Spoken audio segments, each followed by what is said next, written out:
Over the past few months, Chelsea and I have been observing public transport in our region and the prices we pay. Throughout the streets of Liverpool, hundreds and thousands of people shop there every day.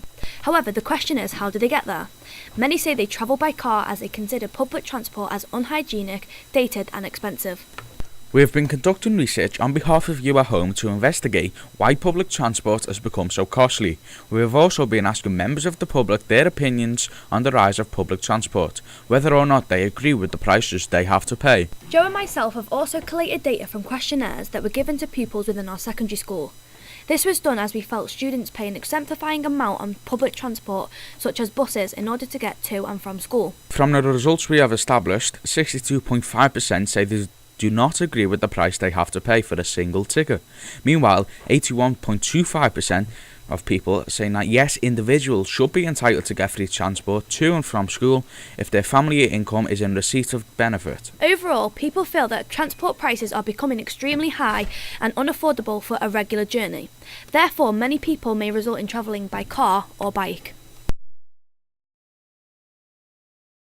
In the past few hours, me and Joseph have been going around Liverpool today asking the public what they think about transport links and how much they pay. Recently, we've been going around Liverpool 1 and we've actually came across an individual who agrees with the prices they pay. Let's take a look at what she says. So Molly, on a day-to-day basis, do you take the bus from A to B? Yeah, a lot, every day. So that's every day, so that equals up to 7 days a week? Yeah.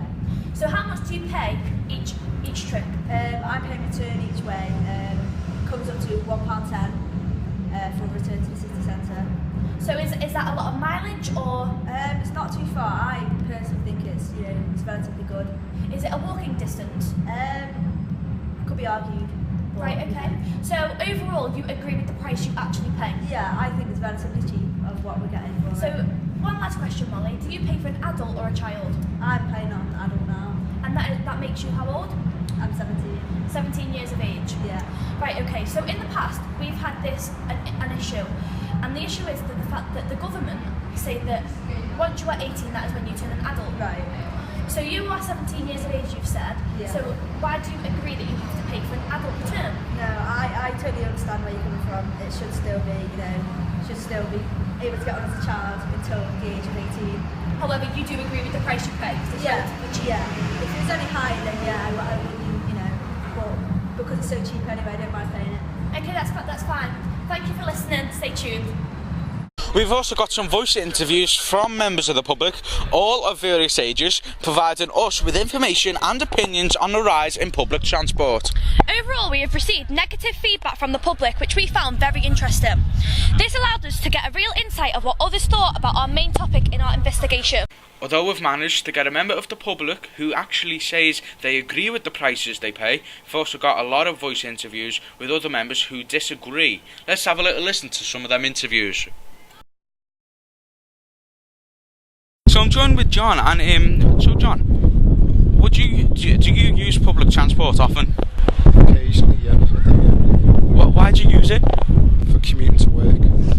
Have you got anything in mind that you want to be better about public transport? Any improvements? Well, I think the tunnel should be free. Myself, they were built originally, and it was told that once the costs were reimbursed for what they take, that it'd be free, but we're still getting charged, and there's the possibility there will be a slight increase within the next few weeks or so. So I think the tunnel should be free for a start. How about the price of buses and trains? Yeah, I suppose it's like anything, it's in line with inflation. If you wanted to be a perfectionist, you could say that things could come down in price. Thank you for watching our investigation. So, what will the future hold for public transport? From Joseph and Chelsea. See you next time.